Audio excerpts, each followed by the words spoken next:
trời mưa à? Sao bạn không nói gì vậy? Là hạt nước mà, bạn đâu có nói được đâu. Hả? Bạn nước đó đi theo mình ấy. Con sợ lắm ấy.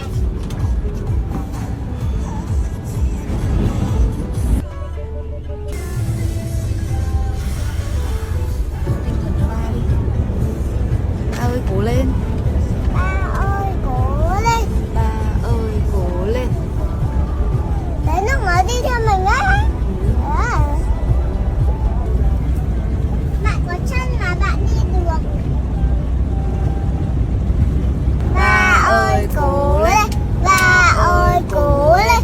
Ba ơi cố lên. Ba ơi cố lên.